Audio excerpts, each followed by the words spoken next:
누나. 어? 이러시는 거 아니에요. 왜? 무슨 일 있었어? 빨리 돌려주세요. 내가 뭘 가져갔는데? 뭐야, 미란 아니, 언니, 줘. 빨리 아이, 줘. 내가 뭐? 제 마음이요. 누나가 제 마음을 훔쳐가셨잖아요. 아, 뭐야. 애 둘이 쏘도 괜찮아. 어우, 정말 둘이 왜 그래? 서로 오그라들게. 아우, 진짜. 선생님, 마음을 훔쳐가는 것도 죄 아닙니까? 정규 씨, 예. 너무 상투적이야. 역시.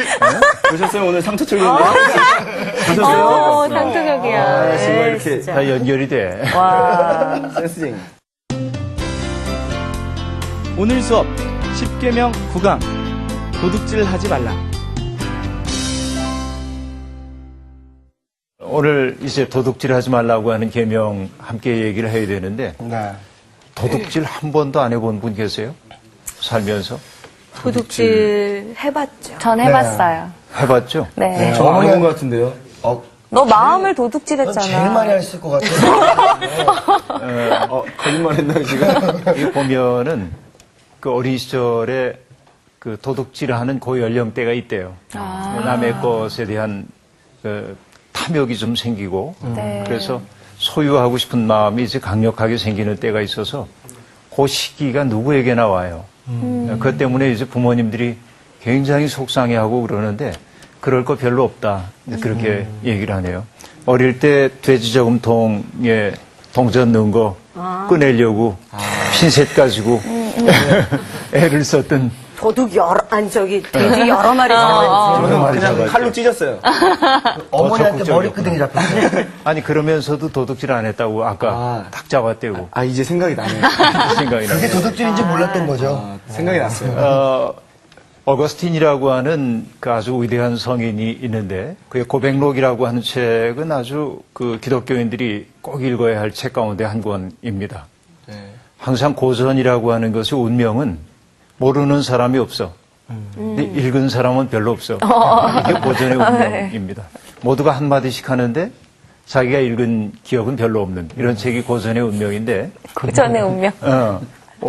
어거스틴의 고백록을 읽다 보면 이런 대목이 나옵니다. 어린 시절에 배도둑질한 얘기가 나오는데 동네에 악동들하고 함께 어울려가지고 배서리를 하러 가는 거야. 와, 통도 그런데 크네요. 예, 통이 커요. 통이 커요. 네. 그 배가 타는 배.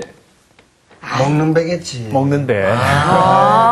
그래서 통이 크다고. 네, 타는 배를 생각했어요. 이상하다. 그런데 이 배도둑질을 하러 가는데 설익은 배였어요. 아직 익질 않은 거야. 그러니까 이제 배를 따가지고 한 자루 가득 담아가지고 왔는데 동네 악동들하고 어울려가지고 네. 그 이제 주인이 보지 않은 곳에 가가지고 하나 배 물어보잖아요. 네. 물었는데 이게 맛이 뜰고 맛이 없어. 그러니까 다 버리고 그건 그냥 버리기 뭐 해가지고 돼지굴간에 이렇게 쏟아버린 얘기가 나옵니다. 자기의 그 경험을 얘기하면서 어거스틴이 하고 있는 얘기는 뭐냐면 내가 왜 도둑질을 했을까? 그것은 뭔가를 먹고 싶어서가 아니었다는 거지. 도둑질하는 그 자체가 즐거워서 그런 얘기예요. 이것이 어거스틴이 얘기하고 있는 바입니다. 그러니까 그는 인간이 원죄 가운데 있다고 한 얘기를 하기 위해서 그런 얘기를 하는 거예요. 사람이 어떠한 구체적인 죄를 지었기 때문에 죄인이라기보다는 죄인이기 때문에 죄를 짓는다. 이런 얘기를 하고 싶었던 거죠. 내 속에 도둑이 있기 때문에 도둑질을 하는 거고 내 속에 살인자가 있기 때문에 살인을 하는 거죠. 왜냐하면 지금 뭐 여기 나훈 씨나 미란 씨 같은 경우에는 그 속에 살인자가 없을 것처럼 사람들이 볼는지 몰라도 그게 다 숨어 있거든. 보이지? 그게 그게 다 숨어 있거든. 네. 그러니까 이게 발현되지 않도록 하고 있을 뿐이지 이게 다 우리 속에 있단 말이죠. 그러니까 난 이렇게 얘기해요. 우리가 세상에서 잘 산다고 하는 건 뭐냐? 나와 만나고 있는 사람들, 나와 함께 살고 있는 사람 속에서 나쁜 것을 끄집어내지 않는 사람. 네. 그렇죠? 그 사람을 만났을 때 내 속에서 따뜻하고 아름답고 순수하고 이런 것이 나온다고 한다면 그는 참 잘 산 거다 이렇게 보지요. 네. 일전에 우리 동네에 카페가 있는데 네. 거기에 차를 마시러 갔습니다. 사진 작가가 하고 있는 멋진 찻집이었어요. 그런데 이 작가가 찍은 사진 하나가 크게 걸려 있는데 흑인 소년 하나가 얼굴 전체가 클로즈업 되어 있는 큰 사진이었어요. 네. 물끄러미 그 사진을 보고 있는데 이 아이의 눈망울에 눈물이 약간 맺혀 있어. 자세히 이렇게 보니까 이 소년의 눈 속에 어떤 광경이 맺혀 있는 거야. 네네. 어떤 피사체가. 뭘 그 보고 광경이 있는데. 뭔가 했더니 앞에 사람들이 몇 사람이 있고 실루엣 같은 게 그리고 관 같은 게 2개가 놓여 있어요. 그 앞에. 그러니까 이 소년은 그 관을 앞에 두고 함께 애도하고 있는 사람들을 바라보면서 감정을 추스리기 위해서 가만히 있는 모습이었어요. 그걸 보고 내가 즉각 느낀 게 뭐냐면 이 소년의 부모님이 돌아가셨구나. 한꺼번에 돌아가셔서 이 관 속에 눕혀져 있는데 이 아이의 표정으로 볼 때 이것은 평안하게 세상 떠난 건 아니겠다. 그렇죠. 그러니까 어떤 테러에 의해서 죽임을 당했는지도 몰라. 그러니까 이것은 상상입니다. 그렇죠. 그 모습을 보고 상상한 거야. 그때 내 마음속에 딱 들었던 생각이 뭐냐. 내 앞에 서 있는 사람의 눈망울에 아름다운 피사체가 맺히도록 하는 이게 잘 사는 일이겠다. 그런 생각을 했어. 내가 그의 앞에 서 있을 때 그가 따뜻해지고 행복해진다면 이게 잘 사는 것 아닐까. 그런 생각을 했죠. 공감이 되셔요? 공감이. 이런 게 잘 사는 것 같아요. 그런데 다른 사람들 속에 있는 나쁜 것들을 자꾸 끄집어내는 일들이 세상에 너무 많아. 그렇죠? 그런데 그 까닭은 뭐냐면 우리 속에 살인자도 있고 도둑도 있고 온갖 탐욕이 있기 때문에 그렇단 말이죠.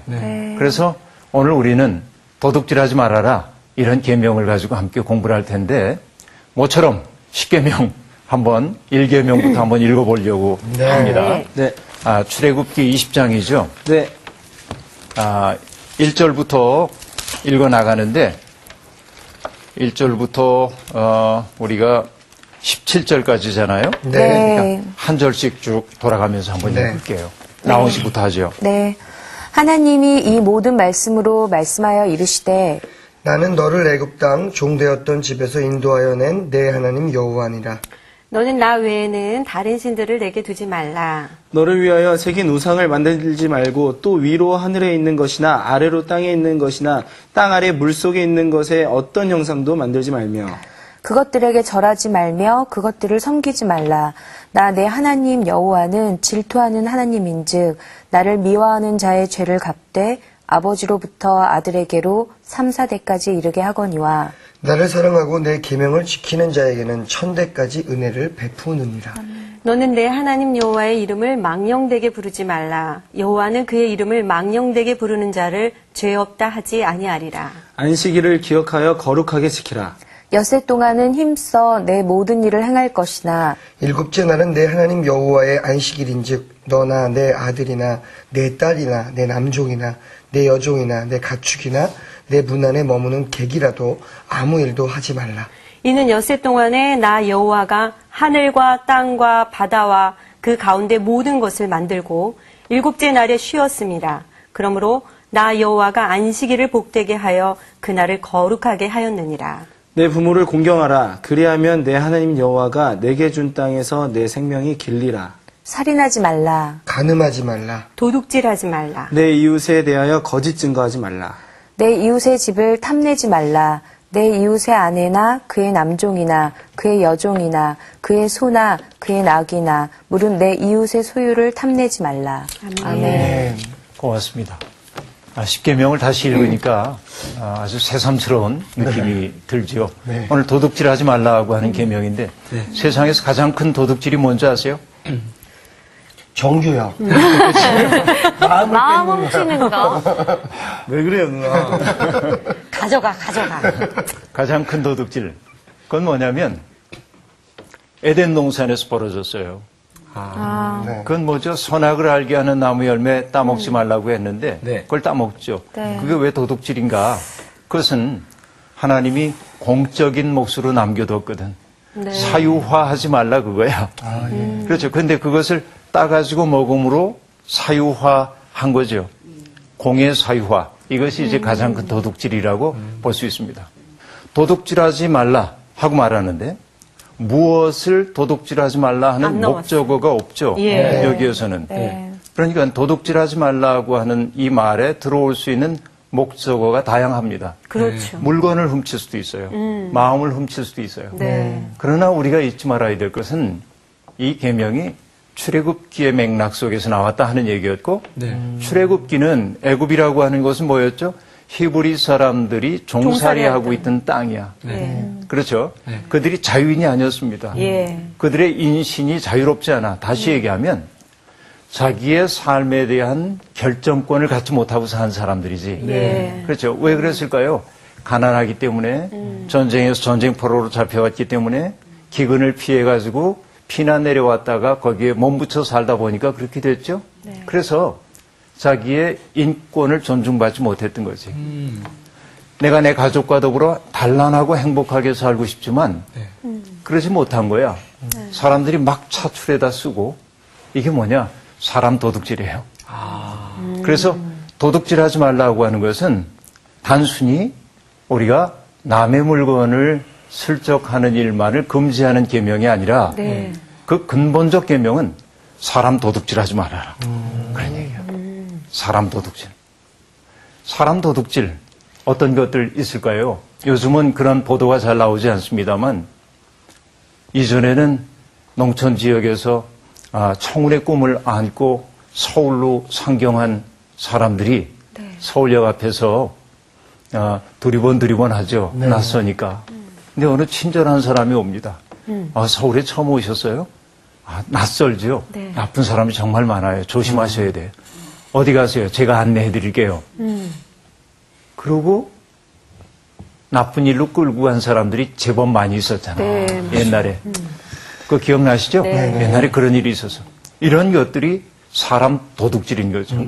그렇죠? 사람 도둑질은 성경에서도 굉장히 다양하게 나타나고 있습니다. 요셉. 예, 그렇죠. 요셉. 그것도 요셉이 딱 떠오르죠. 네네. 역시 성경을 좀 보는 우리 미라. 이란씨. 네, 왕언니. 요셉도 사람 도둑질과 관련되는 것이라고 볼 수 있겠죠. 그러니까 형제들에 의해서 미디안 상인들에게 팔려서 종살이를 하게 되는 거. 이게 비극적인 삶의 이야기라고 볼 수 있습니다. 사실 지난 시간에도 얘기를 한 바가 있습니다만 창세기의 이야기를 보면 창세기는 형제 간의 갈등의 이야기예요, 전부. 가인과 아벨도 갈등을 하죠. 야곱과에서. 야곱과에서도 그렇죠. 이삭과 이스마엘도 그렇죠. 그렇구나. 그렇죠. 다 그렇다. 그리고 요셉과 다른 형제들도 그렇고 전부 갈등 관계 속에 있어요. 그 얘기는 창세기를 통해 우리에게 들려주려고 하는 얘기는 인정하고 싶지는 않지만 사람은 이렇게 갈등 속에 살고 있다는 거죠. 그런데 그 현상만을 얘기하는 것이 아니고 갈등을 어떻게 극복해 갈 수 있는지도 보여주고 있는 거죠. 가인은 아벨을 죽였지만은 그 죄책을 가지고 있지만 하나님이 가인을 죽이지 않고 그가 살아갈 수 있도록 은총으로 그를 돌보아 주기도 하죠. 인간은 내 속에 가인이 있는데도 불구하고 하나님 그렇게 가잖아요. 이삭과 이스마엘도 흩어져 살고 있지만은 아버지 장례에서 만나는 장면이 나옵니다. 일종의 화해가 이루어지는 것이죠. 에서와 야곱이라고 하는 이 사람들도 감동적인 화해의 얘기가 있잖아. 먼 이방 생활을 마치고 돌아오는 그 야곱을 에서가 맞아주면서 부둥키 안고 우는 그 장면은 성경에서 너무나 감동적인 장면이죠. 그래서 전에 얘기했다시피 야곱이 뭐라고 얘기해요? 자기를 흔쾌히 받아들이고 용납해준 형을 보고 형님의 얼굴을 배우는 것이 마치 하나님의 얼굴을 배우는 것 같습니다. 그렇게 말하죠. 그래서 형제의 얼굴 속에서 하나님을 볼 수 있는 사람이 행복하다. 그런 얘기 했었죠. 그렇죠? 그런데 더 중요한 것은 뭐냐? 형제의 얼굴에서 하나님을 보는 것도 중요하지만 내 얼굴에서. 그 사람들이 나를 통해 하나님의 얼굴을 포도로 가는 것도 중요하지. 그게 안 되네. 이게 어렵지. 네. 인간이 하나님의 형상대로 지음받았다고 하는 것은 눈에 보이지 않는 하나님을 우리들이 가시적으로 드러내는 존재가 되어야 하는 거예요. 네. 이게 인간에게 주어져 있는 실존적 과제라고 얘기를 했었죠. 창세기가 그렇게 끝나고 출애굽기로 넘어갑니다. 근데 출애굽기에는 비교적 아름다운 형제 관계가 등장합니다. 그게 뭐냐? 모세와 아론의 관계입니다. 그렇죠. 네. 모세는 아주 카리스마가 있는 리더십을 발휘하고 있고, 그런데 이런 모세가 갖지 못한 부드러운 특성들이 있잖아. 이걸 채워주는 사람이 누구냐면 아론이란 말이야. 그렇죠? 네. 아론뿐만 아니라 모세의 누이인 미리암도 바로 그런 역할을 하잖아요. 아름다운 화해 얘기입니다. 인간의 본성상 사람들은 서로 갈등한다. 이게 현실이다. 그러나 하나님이 원하는 건 뭐냐? 그 갈등을 넘어서서 화해하는 방식의 삶을 살기를 원한다. 그런 얘기죠. 이것이 성경의 일관된 메시지라고 볼 수 있습니다. 화해가 이루어졌을 때 그걸 샬롬이라고 얘기하고 평화라고 얘기하고 그 샬롬이 우리에게 주는 것이 뭐냐면 안식이야. 네. 진정한 평안함이라고 하는 것은 거기에서 오는 거예요. 그렇죠? 우리가 이런 삶을 지향하고 있다 하는 얘기죠. 형제 간의 미움과 다툼 때문에 은전 20개를 받고 동생을 팔아버렸던 요셉의 형들, 그들도 얘기한 대로 사람 도둑질을 한 거라고 볼 수 있죠. 또 다른 도둑질이 어떤 것 있을까요? 다 얘기 못 하겠습니다만 사사기에도 보면 베냐민 지파가 지파 동맹에서 이제 참여를 하지 않았다 어려운 일을 겪게 됩니다. 그래서 결혼할 여인들이 없어. 베냐민 지파하고 누구도 결혼하면 안 돼. 그래서 베냐민 지파 사람들에게 지파 동맹이 허용하는 것이 뭐냐? 여인들을 어느 날 보쌈하는 거 허용해주는 얘기가 나오죠. 사사기에 나오는 이런 것도 사람 도둑질이라고 볼 수 있겠습니다. 그렇죠. 그런데 사람만 도둑질하는 게 아니고 사람 마음을 도둑질하는 사람도 희대의 도둑이 하나 있습니다. 그건 누구냐? 다윗의 아들 압살롬입니다. 그렇죠. 압살롬이 누인 다말을 범하고 아버지의 미움을 사서 멀리 떠나 있다가 돌아오죠. 몇 년 후에. 그런데 아버지가 상대를 안 해줘. 그래서 압살롬이 음모를 꾸미기 시작하죠. 재판받으러 왕에게 오는 사람들 앞에 가가지고 임금님이 너무 분주하시기 때문에 만나 드릴 시간이 없을 거라고 나한테 얘기하라고. 그리고 호감을 가지고 그에게 얘기해 주기 시작합니다. 그런데 성경에 보면 이 압살롬은 정말 잘생긴 사람이었어요. 그의 용모가 뛰어남을 보여주기 위해서 성경이 동원하고 있는 수사들을 보면 머리카락이 탐스러웠대. 부러워. 그런데 아이러니는 나중에 압살롬이 머리카락 때문에 죽거든요. 그러니까요. 거기에 걸렸죠. 그렇죠. 나무에 걸려가지고 매달려서 죽잖아. 그래서 나처럼 너무 자랑할 건 없어. 내게 있어서 가장 좋아 보이는 것들이 오히려 나에게 나쁜 일이 될 수 있어. 나에게 있어서 가장 약점처럼 생각되는 것이 오히려 강점이 될 수도 있다. 그렇잖아요. 그런데 압살롬은 그렇게 백성들의 마음을 훔쳐. 왕보다는 압살롬에게 호감을 가질 거 아니야. 잘생긴 사람이 나의 이야기를 경청해주고 그렇다고 공감해주고 그리고 문제까지 해결해 줬을 때 백성들의 마음이 압살롬에게 가잖아요. 그런데 우린 알죠. 압살롬이 왜 그랬는지. 본성적으로 착한 사람이어서가 아니라 나라 도둑질하려고 그랬던 거 아니야. 사실은. 그렇죠. 이것도 도둑질이라고 볼 수 있겠죠. 이렇게 도둑질은 다양한 층위를 갖고 있다고 볼 수 있어요. 그럼 목사님 마음이 사악하게 그런 어떤 동기로 이루어져서 행해지는 일들도 다 도둑질인 건가요? 그렇다고 봐야겠죠. 마음이 나쁜 의도를 가지고 뭔가를 도모하고 가식적인 친절함을 베풀고 이것도 사실의 목적은 뭐냐면 나의 유익을 도모하기 위해서 그런 거 아니야. 내가 너에게 친절하게 보이는 것도 그렇고 그렇죠. 그것도 결국 목적이 나의 유익을 원한 것이라고 한다면 싸잡아 다 얘기하기는 어려우나 그것도 도둑질로 간주될 수 있지 않을까. 네? 그런 생각을 이제 해봅니다. 자, 이 도둑질이라고 하는 것이 사람 도둑질하면 안 돼 하는 얘기였죠. 네. 이것을 여러분 조금 철학적인 말로 옮겨놓으면 무슨 말이 될까요? 칸트의 말인데, 임마누엘 칸트의 말인데 이렇게 얘기합니다. 간략하게 여러분 알아들을 수 있게 얘기할게요. 사람을 수단으로 삼지 마. 사람은 목적 그 자체야. 그 얘기입니다.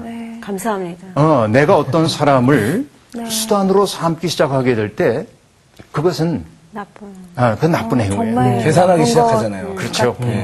그러니까 이게 이제 무엇보다도 중요한 게 누구를 수단으로 삼는다고 하는 것은 이중의 소외를 일으킨다. 그렇죠. 이렇게 볼 수 있어. 어떤 이중의 소외냐. 자, 내가 예를 들어서 성호 씨를 이용의 대상으로 보고 내가 성호 씨하고 잘 사귀어두면 저분이 나한테 어떤 유익을 주겠다 싶어가지고 이제 괜히 이렇게 사귀는 거지. 네. 그런데 내가 하는 태도를 보고 성호 씨는 모를까 알까 그걸 알아요. 본능적으로 알게 돼 있어. 사람이 본능적으로 알아. 그러면 성호 씨가 나를 대할 때 성호 씨는 워낙 좋은 분이니까 그렇죠. 제가 좀, 내가 그래도 성호 씨는 나를 목적으로 대해 줄 거라고 믿고 싶어요. 네, 그렇게 믿으셔야 될 것 같아요. 그냥 믿을까요? 끝이 짠하네요. 끝이 짠해. 근데 뭐냐, 내가 성호 씨를 이용의 대상으로 생각하는 순간 그분도 나를 그렇게 대할 수밖에 없어. 그래서 이중의 소외가 일어난다고 하는 것은 바로 그 얘기입니다. 내가 그를 비인간으로 대하는 순간 나 또한 비인간이 되는 거야. 이걸 이중의 소외라고 얘기하는 거죠. 사람을 수단으로 생각하면 안 된다. 어떤 경우에도. 이것을 가장 우리에게 잘 보여주신 분이 예수님이죠. 예수님은 정말 내가 좋아하는 말인데 이렇게 얘기했죠. 자기 고백입니다. 아버지께서 내게 이끌어 주시는 사람 가운데 하나도 잃어버리지 않고 마지막 날에 다시 살리는 것이 내 일이라고 얘기했어. 다시 얘기하면 당신 앞에 오는 사람들, 내가 일상적으로 대면하는 사람들, 바로 그 사람을 누구로 인식하냐? 하나님께서 내게 이끌어 주신 사람으로 대하는 거예요. 그럼 어떻게 우리가 그를 함부로 대할 수가 있겠어요? 그렇죠? 바로 이것이 뭐냐? 그를 수단이 아니라 목적 그 자체로 보는 거지. 도둑질이란 어떤 사람을 목적 그 자체로 보지 않고 수단으로 바꾸려고 하는 마음이야. 그렇죠? 이게 우리들이 경계해야 할 아주 중요한 마음이다. 좀 이렇게 얘기하니까 찔리는 부분들이 좀 많아요. 막 생각이 나요. 근데 큰 게 아니라 얘기해 보세요. 네. 근데 진짜 그 수단으로 이렇게 생각했을 때는 관계가 이렇게 그르쳐지게 되더라고요. 관계가 망가지죠. 네. 그렇게 돼 있어요. 그러니까 이런 경우는 어때요, 목사님? 그러니까 상대방이 나를 수단으로 생각하고 있구나 하고 이제 상처를 받았다고 대부분 표현하잖아요. 근데 이제 자기의 마음은 아무리 돌이켜봐도 그 사람을 수단으로 생각하지 않았어요. 목적으로 봤는데 상대가 그런다는 걸 어느 순간 느낀 거예요. 그럴 때 크리스찬으로서의 반응, 올바른 반응. 그러니까 분노가 일어나고 똑같이 비인간하고 싶은 마음이 생기는 게 약간 본능적인데 그럴 때는 어떻게 해야 될까요? 그 본능적인 마음조차 죄라고 규정하는 순간 우리 너무너무 힘들어.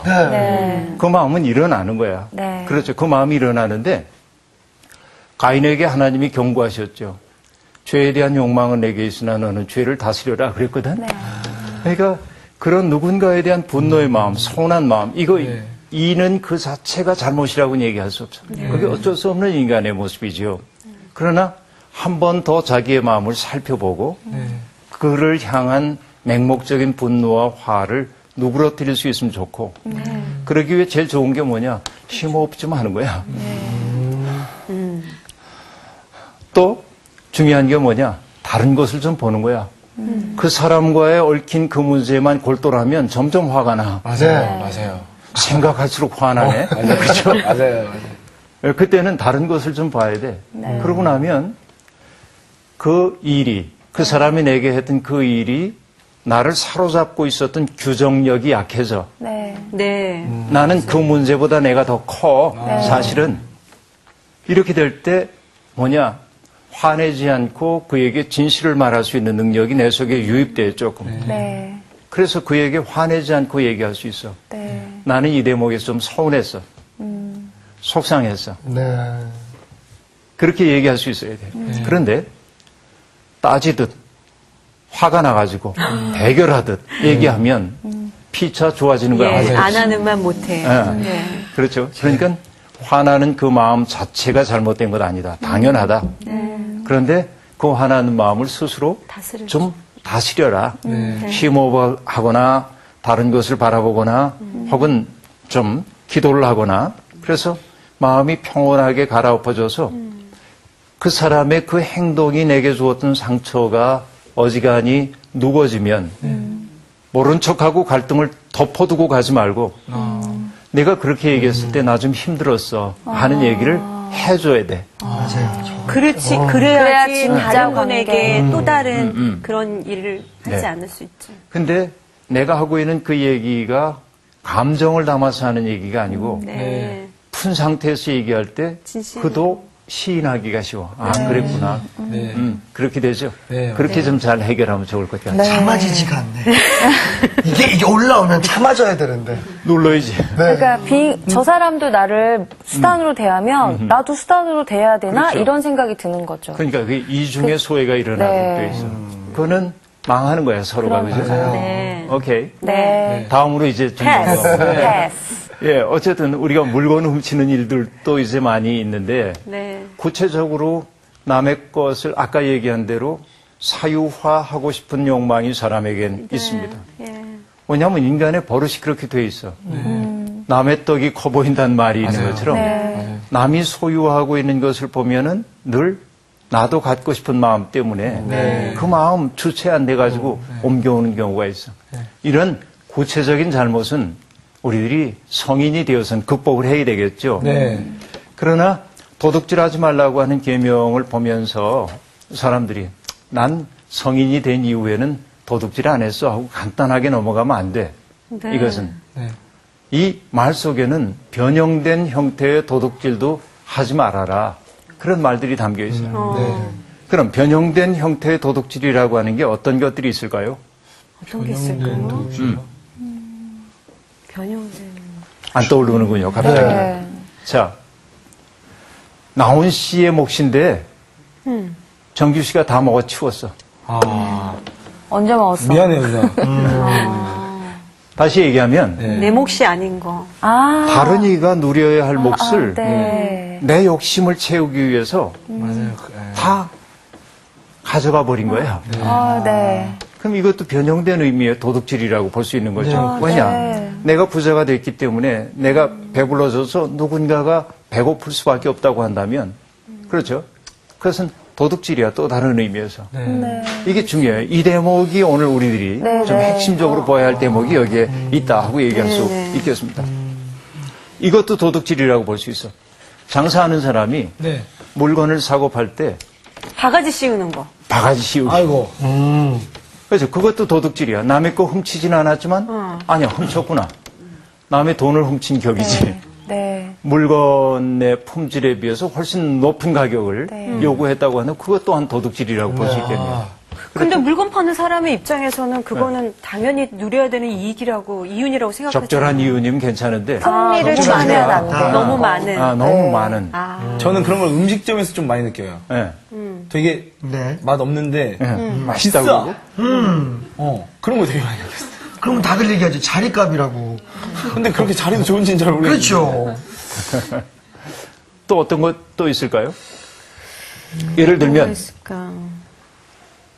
미란 씨에게 일을 시켰는데 품삯을 안 주는 거야.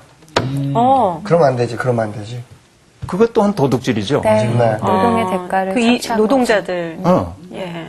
우리가 노동자들이라고 지금 이제 큰 틀에서 얘기를 했지만 아주 가까이 얘기하면 대학생들이 아르바이트 했어. 맞아요. 시급 요즘 얼마입니까? 5,000원, 6,000원. 5천, 5, 6천 원. 네. 그 정도인데 네. 그렇게 열심히 일했는데 예. 안 줘. 안 주는 거야. 안 줘요. 그렇죠. 이런 일들이 비일비재합니다. 맞아요. 이 아르바이트생들뿐만 아니죠. 어떤 경우도 있습니까? 이주 노동자들. 예. 네. 그렇죠. 이주 노동자들은 정말 청운의 꿈을 품고 이 땅에 와서 일을 하는데 이들에게 돌아가야 할 몫을 주지 않는 경우가 요즘은 많이 줄긴 했지만 그래도 없다고 얘기할 수 없는 것이죠. 근데 결국 그렇게 되는 것은 뭐냐? 그 주인의 입장에서는 그에게 임금을 주지 않았기 때문에 조금 더 경제적으로 넉넉해졌을는지 모르지만 네. 그 이주 노동자의 마음속에는 증오심을 채웠고 네. 그 때문에 대한민국에 대한 인상을 나쁘게 만들고 맞아요. 네. 전체적으로 보면 뭐예요? 아주 망가뜨린 것이라고 볼 수 있겠죠. 이런 일들이 비일비재하게 벌어지고 있는 것입니다. 그렇죠? 그래서 나는 이렇게 얘기합니다. 나눌 줄 모르는 것이 이게 참 도둑질이구나. 그래서 이 얘기를 해요. 인간의 욕망이라고 하는 것은 무한대이기 때문에 네. 늘 홀로 누리고 싶은 생각이 있습니다. 내가 누리고 싶은 거야. 독차지하려고 그래. 그렇죠? 그런데 여기 한자를 하나 써볼게요. 아, 어려운 거 나온다 또. 네. 다 아는 한자. 독자. 어? 홀로 독자. 독에. 독. 예, 독. 그런데 독차지한다고 얘기하죠. 독차지. 뭔가를. 예, 예. 홀로 독자야, 이게. 네. 그런데 이 독차지는 무슨 독이냐? 이게 독독자거든. 독. 독. 우리가 독을 마신다고 그러잖아요. 네네. 독차지하는 건 결국 뭐냐? 독을 마시는 거야. 남의 몫을 내가 차지해버리는 순간 네. 내가 독을. 나는 행복해지는 줄 알았는데 사실은 독을 마신 거야. 야. 이게 오늘 우리가 살고 있는 이 세상이 왜 이렇게 각박하고 힘겹고 내 삶이 무거운지 그 이유라고. 네. 그러니까 항상 다른 이가 누려야 할 몫을 남겨둘 줄 알게 될 때 우리 삶은 평화롭게 될 수 있습니다. 네. 아멘. 그렇죠. 그런데 남의 몫을 내가 가져가지고 사유화하려고 할 때 나는 행복한 것처럼 생각하는지 모르지만 바깥 사람이 행복하지 않을 때 내가 행복한 방법은 없어요, 세상에서. 이게 하나님이 세상을 만들어 놓은 이치야. 네. 그래서 내가 행복하기 위해서는 뭘 해야 되냐? 남들. 다른 사람 사람이 행복하게 만들어야 행복해져야 돼요. 네. 그렇죠? 네. 주변에 있는 사람이 행복해야 나도 행복할 수 있거든요. 이 경험 우리 많이 하잖아요. 그런데 여러분, 자기의 권력을 이용해서, 지위를 이용해서 가난한 사람들이 누려야 할 몫을 빼앗는 것을 성경은 몹시 미워합니다. 네. 그래서 우리 성경엔 들어와 있지 않지만 다른 외경이라고 우리가 흔히 얘기하는데 경전적 가치를 유사하게 갖고 있는 책이에요. 이 집회서에 보면 이런 말이 나옵니다. 집회서 34장에 나오는 말인데 공핍한 이들의 빵, 그것은 가난한 이들의 목숨이니 그것을 빼앗는 자는 살인자다. 이웃의 밥줄을 끊는 자는 그를 죽이는 자고 일꾼의 품값을 빼앗는 자는 그의 피를 흘리게 하는 자다. 그렇게 말합니다. 기가 막히죠? 네. 그렇죠. 배고픈 사람에게 있어서 그 밥을 빼앗는 것은 생명을 빼앗는 거예요. 네. 이것은 너무나 우리가 가난하게 되는 길이라고. 그렇죠. 세상에는 변형된 형태의 도둑질이 많이 있는데 여러분이 아까 그 얘기 하지 않을까 싶었는데 안 했어. 뭐죠? 뭣도 있냐? 표절. 그렇죠. 그렇죠. 네. 맞습니다. 그죠? 표절하는 거. 또 치팅이라고 하지. 우리말로는 우리는 커닝. 네. 그렇게 얘기하는 이런 것들도 어떻게 보면 도둑질이야. 했는데. 커닝 많이 했어요. 많이 했어요. 어렸을 때 좀 했거든요. 아이고, 참. 그랬구나. 실망하시네. 아니야. 그럴 수 있지. 당연히. 사람은 그런 유혹 속에 있을 수밖에 없어. 그런데 또 다른 형태의 우리가 심각하게 생각해야 할 것 또 있습니다. 어떤 도둑질이 또 있냐면 자원 낭비. 자, 이게 무슨 얘기일까요? 생각해 보세요. 이 지구라고 하는 별이 가지고 있는 자원은 한계가 있을 수밖에 없죠. 네. 엔트로피 이론이라는 게 있어요. 세상에 있는 모든 것은 질서의 상태에서 무질서의 상태로 가는 거야. 내가 나무를 숲에다가 땔감을 얻어서 그 나무를 장작으로 사용을 했으면 이 나무는 다시는 활용할 수가 없게 되겠죠. 나무의 형태로는. 무질서한 방향으로 흘러가고 있는 거예요. 그렇죠? 그런데 이 엔트로피가 점점 증가하는 세상에서 정말 잘 산다고 하는 건 뭐냐? 엔트로피를 증가시키지 않는 방식으로 살아가야 하는 거야. 그렇죠.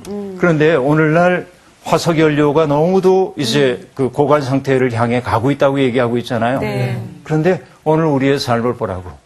얼마나 많은 화석 연료를 사용하며 사는지 모릅니다. 이제 몇십 년 후면 우리의 후손들이 이제 누려야 할 것들, 그 후손들이 누려야 할 자연의 자원들을 우리들이 다 꺼내다가 써버리고 나면 어떻게 될까요? 이 사람들은 못 써요. 살기가 어려운 세상이 될 수밖에 없죠. 여러분 이런 생각해 보셨어요? 어느 날 모처럼 한가한 날이 돼가지고 가족들과 함께 야외로 나갔어. 네. 자리를 잡고 앉아가지고 도시락을 이제 펼치고 먹을 참이야. 그래서 둘러봅니다. 어느 자리가 좋을지. 저쪽에 보니까 널찍한 푸른 밭이 있어. 와, 저기 어째 비어있네. 가자. 그러고 딱 갔는데 보니까 앞 사람이 놀다 간 자리에 쓰레기가 잔뜩이야. 그럼 여러분 거기에 자리 깔고 싶은 생각이 안 나요? 그래서 잠깐 딴 데 가자 그러죠. 딴 데 가고 싶죠. 네. 우리가 그렇게 살고 있거든 지금. 난 이렇게 얘기해. 우리가 놀다 간 자리에서 우리의 후손들이 우리가 놓은 그 자리에 쓰레기를 치우도록 살아서는 안 되지 않냐. 그렇지? 후손들이 누려야 할 몫을 오늘 우리가 갖다 쓰는 것도 도둑질이구나. 지금 우리는 이것을 적극적으로 이해해야 할 때가 왔다. 네. 그렇지? 남의 것을 훔치는 것만이 도둑질이 아니야. 네. 후손들이 마땅히 누려야 할 것. 옛날에 우리가 자랑했잖아요. 금수강산이라고 자랑했어. 물 좋고 산 좋다고 얘기했어. 물 너무 오염됐죠? 네. 공기 오염됐죠? 별 보이지 않아. 이건 뭐야? 별을 보고 살아야 할 우리 후손들의 미래를 우리가 빼앗아버린 거 아니야. 그러니까 여러분 나는 떳떳하다고 말할 수 없어. 우린 이미 도둑질을 하고 있는 거야. 네. 그렇죠? 이것이 정말 가슴 아픈 오늘의 현실이다 하는 얘기를 하고 싶어요. 얘기할 것이 많이 있지만 너무 이제 진지해졌으니까 이렇게도 얘기해 볼까요? 나는 이런 도둑질도 있다고 생각해. 전철을 탔는데 젊은 친구들이 너무 애정 표현을 진하게 해. 그렇죠? 예, 난리예요, 아주. 나 아직 나이가 좀 있어가지고 그런지 몰라도 그거 보면서 이쁘다 그렇게 안 되잖아. 저도 그래요. 제가 그래요? 봐도. 나이가 좀 들었네. 제가 봐. 집에서 못해서 그런 건 아니시고. 나이 먹었는지 모르지만. 금방 성호 씨 얘기한 대로 네. 미란 씨도 그렇게 하고 싶은데 차마 못해서 그런 거 아니에요? 아니에요. 그런 건 아니고. 그거는 아니고. 그건 아니고. 근데 지켜야 될 예의가 있잖아요. 맞아요. 같은 연배인 제가 예. 봐도 좀 눈살이 찌푸려져요. 과해. 네. 근데 그걸 뭐라고 난 얘기를 하냐면 공적 공간 아니야 거기가. 그렇죠. 그렇죠. 우리가 맞아요. 함께 지내야 할 공적 공간이죠. 네. 거기에서 그들의 그 행동은 뭐냐? 공적 공간을 사유화하는 행동이죠. 민폐. 그렇구나. 민폐지. 예. 이렇게 불쾌하게 만들잖아 그 자리에 있는 사람들. 그렇군요. 예. 그죠? 네. 우리는 이런 도둑질을 하고 살아. 지금. 참 그렇네요. 정규 씨는 그러지 않죠? 뭐 지금은 그렇지 않습니다. 그러니까 그것도 이런 것 같아요. 지금 말씀하신 것처럼 어떤 공공연한 장소에서 나만의 그런 어떤 행위를 하는 거. 그러니까 예를 들면 담배 피는 것도 마찬가지로 자기의 욕구를 충족하기 위해서 하는 거지만 그렇지. 모두가 누려야 되는 공개 안에서 자기의 욕구를 충족시키는 거. 그것도 이제 간접하면 되지. 맞아요. 그게 골목길 갈 땐 대박이에요. 앞에 사람이 이렇게 그쵸. 그러면은 그 냄새를 그냥 계속 맡으면서 계속 지나가야 되니까. 나는 성품이 비교적 그 폭력적이진 않은데 네. 그 담배 연기에 대해서는 다소 폭력적이야. 화나. 싫으니까. 얘기 안 할래. 예. 속상해. 아니, 충분히 공감이 돼요. 이게 공감되죠? 네. 말 없음 표 속에 네네. 담긴 속말. 네. 더 무섭죠. 네. 그렇지. 오케이. 자, 오늘 얘기를 마무리를 해야 될 텐데 성경 구절 한 군데 읽는 것으로 마무리를 한번 해볼게요. 예. 네. 어딜 찾냐면 디모데 전서 6장인데요. 디모데 전서 6장. 6장 9절부터 10절을 읽겠어요. 341쪽입니다. 우리 미란 씨가 한번 읽어주실래요? 네. 구하려고 하는 자들은 시험과 올무와 여러 가지 어리석고 해로운 욕심에 떨어지나니 곧 사람으로 파멸과 멸망에 빠지게 하는 것이라. 돈을 사랑함이 일만 악의 뿌리가 되나니 이것을 탐내는 자들은 미혹을 받아 믿음에서 떠나 많은 근심으로써 자기를 찔렀도다. 굉장하죠? 네. 명심을 해야 돼. 자, 그러면 여러분, 도둑질하지 말라고 하는 말을 잘 지키기 위해 우리들이 가져야 할 적극적 계명이 있어. 그건 뭐냐? 자족할 줄 아는 마음을 배우는 거야. 네, 맞아요. 난 충분합니다. 맞아요. 난 됐습니다. 절제할 수 있게 될 때 오히려 행복이 우리에게 오는 것을 알게 돼. 아멘. 너를 위해 좋은 몫을 남겨두는 순간 그 남겨진 몫 때문에 상대방도 행복하지만 더 행복한 건 뭐냐? 그를 위해 남겨둔 내가 더 행복해. 아멘. 이것이 절제와 나눔이 주고 있는 행복이에요. 예.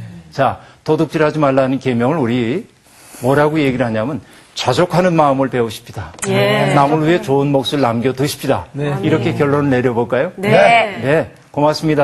예, 감사합니다. 저기야, 내가 널 위해 준비했어. 뭐예요? 점심 남겨뒀어. 뭘요? 점심 남겨뒀어. 근데 저는 오늘 강의를 통해서 그 도둑질하지 말라는 그거의 시각이 달라.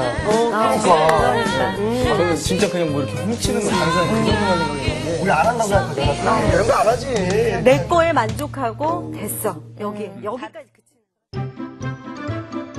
이번 주 퀴즈입니다. 이 여인은 술길에 있는 샘가에서 여호와의 사자를 만나 장차 낳을 아들에 대한 계시를 받고 이스마엘을 낳았습니다. 이 여인은 누구인가요? 1번 리브가, 2번 그두라, 3번 사레, 4번 하갈. 정답을 아시는 분은 CBS 성서학당 홈페이지에 정답을 올려주시거나 우편으로 보내주시면 됩니다. 보내실 곳은 서울특별시 양천구 목동사로 159-1번지 CBS TV 성서학당 담당자 앞입니다. 연락처를 꼭 남겨주세요. 선정되신 분들에게는 대한성서공회에서 제공하는 성경, 로고스 미디어에서 제공하는 카드전자 성경, 송태근 목사의 쾌도남마 요한계시록, 내겐 사랑만 남았다, 신우임 목사의 땅과 하늘의 갈림길에서, 이영재 목사의 아브라함 이야기 가운데 하나를 드립니다.